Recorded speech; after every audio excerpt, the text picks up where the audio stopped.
జరగాల్సినటువంటి తరుణం. సేమ్ పార్లమెంట్కి, అసెంబ్లీకి, ఏపీకి ఒకేసారి ఎన్నికలు జరుగుతాయి. ఎన్నికల నోటిఫికేషన్ మా చేతిలో ఉండదు కదా. ఎన్నికల నోటిఫికేషన్ కేంద్ర ఎన్నికల కమిషన్ చేతిలో ఉంటుంది. బట్ మాకున్న సమాచారం ప్రకారం లాస్ట్ టైం కూడా మొట్టమొదటి విడతలోనే ఏపీకి ఎన్నికలు జరిగినాయి, అది అసెంబ్లీ అండ్ పార్లమెంటు. సో ఈసారి కూడా మొట్టమొదటి విడతలోనే ఏపీకి ఎన్నికలు జరుగుతాయి అనేది ఖచ్చితంగా మాకున్నటువంటి ఇన్ఫర్మేషన్. దాని ప్రకారం ఒక 20 రోజులు ఏమన్నా ముందు వచ్చేటటువంటి అవకాశం ఉండొచ్చు. అంటే 20 రోజులు అనేది అది ముందస్తుగా పెద్దగా మనం భావించాల్సిన పని కాదు. 20 రోజులు, నెల రోజులు, లేదంటే 15 రోజులు వస్తే దాన్ని ముందస్తారు. లేదంటే మీరు అన్నట్టుగా ఒక 6 నెలలు, లేదంటే ఒక 7-8 నెలలు ముందు వస్తే దాన్ని ముందస్తు ఎలక్షన్స్ అంటారు. కాబట్టి ఇది పెద్ద ముందస్తు ఎలక్షన్ గా భావించాల్సిందేం కాదు. ఎన్నికలు ఏప్రిల్లో జరిగినాయి పోయినసారి, ఈసారి మార్చిలో జరుగుతాయేమో, లేదంటే మళ్ళీ అన్నట్టుగా ఏప్రిల్లో జరుగుతాయేమో. లేదు ఎన్నికల కమిషన్ రేపొద్దు 4వ విడతో 3వ విడతో పడేస్తే ఏప్రిల్ లాస్ట్కి వస్తాయి, లేదా లాస్ట్ విడత పడేసింది అనుకోండి మే మొదటి వారంలో కూడా జరగచ్చు.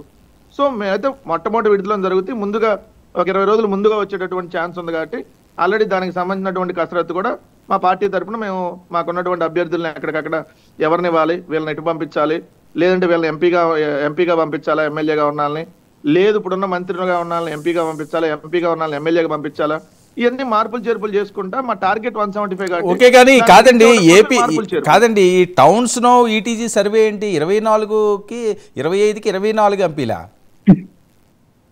ఇప్పుడు నేను ఒకటి చెప్తాను సార్, ఒక సర్వే మాకు 24 ఇవ్వచ్చు, ఒక సర్వే 22 ఇవ్వచ్చు, ఓ సర్వే 10 ఇచ్చింది అంటే 20 పైన చెప్తారు. క్లాప్స్ కొట్టడమో, లేదంటే దాన్ని చూసి సరే వాళ్ళు తక్కువ ఇచ్చారని చెప్పి మేము బాధపడటం లేదు.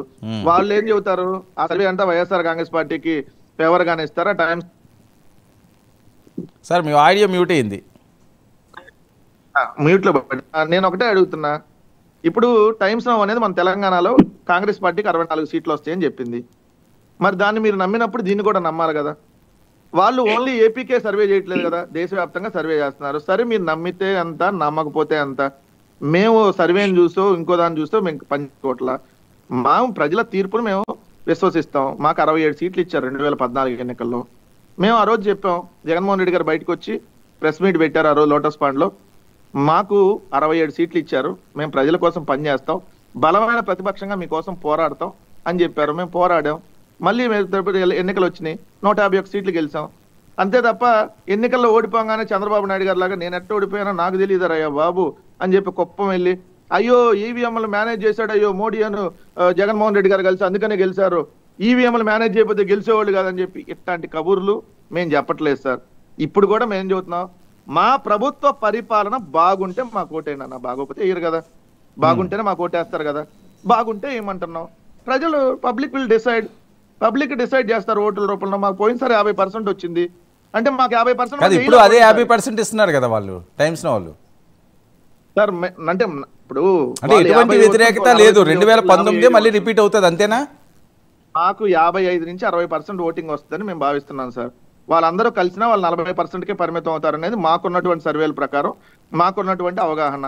సో దాని ప్రకారం మేము 60 వస్తుందని చెప్పి మేము సైలెంట్ గా ఇంట్లో కూర్చోట్లేదు. సో 60 ఎక్కడ తగ్గకూడదు అనేది అంటూనే మేము. ఓకే వెంకటరెడ్డి గారు, మరొక విషయం, ముప్పిట దాటికి ముహూర్తం రెడీ అయ్యిందట. 5 లక్షల మందితో భారీ బహిరంగ సభట, ఒకే వేదిక మీద చంద్రబాబు నాయుడు గారు, పవన్ కళ్యాణ్ గారు, లోకేష్ గారట దిశానిర్దేశం చేయబోతున్నారట, అభ్యర్థులను ప్రకటించబోతున్నారట. మీకు ఆ రోజు నుంచి కూడా దబ్బిడే అట, సోషల్ మీడియాలో పెద్ద ఎత్తున ట్రోల్ అవుతుంది. అయితే చాలా టైం ఉంది, ఇప్పుడు దాకా నిద్రపోయారు, ఇప్పుడు తర్వాత ఎప్పుడో నిద్ర లేగుస్తారని చెబుతున్నారు వాళ్ళు, అంతేగా. ఇప్పుడు దాకా సైకిల్ ఏం లేదు, రేపొద్దున వస్తుంది, రేపొద్దున ఇంకా టైం ఉంది పరిగెత్తడానికి, ఎన్నికలు ఇంకా వస్తున్నాయి కాబట్టి పరిగెత్తామని చెబితే, సార్ వరం గారు తెలుగుదేశం పవన్ కళ్యాణ్ ఎప్పుడైనా విడిగా ఉన్నారా?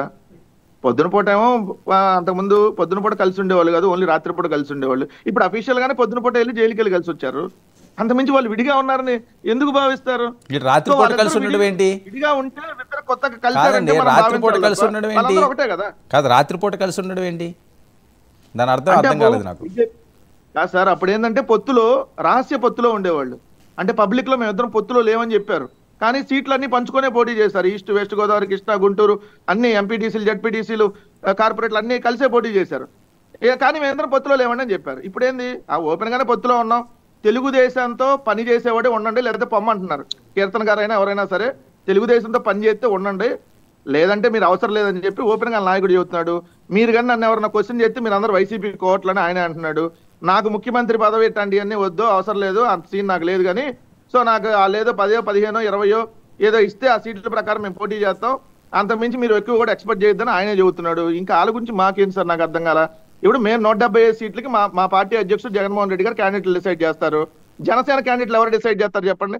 చంద్రబాబు నాయుడు డిసైడ్ చేయాలి. 10, 15, 20, దానికి సమాధానం డిసైడ్ చేయాలి. చెప్తారు, వెయిట్. చంద్రబాబు నాయుడు గారి సీట్లు ఎవరు డిసైడ్ చేయాలి? ఆంధ్రజ్యోతి రాధాకృష్ణ, ఈనాడు రామోజీరావు డిసైడ్ చేసి అరే బాబు ఆ సీటు, అరే బాబు అలా సీటు అని చెప్పాలి. వాళ్ళు ఏందండి మా గురించి విమర్శ చేసేది? మేమేదో సీట్లు మారుతుంటే మీరు స్టార్ట్ చేశారు, కీర్తన గారు అప్పుడే ఎక్స్ప్రెషన్స్ మారుతున్నాయి.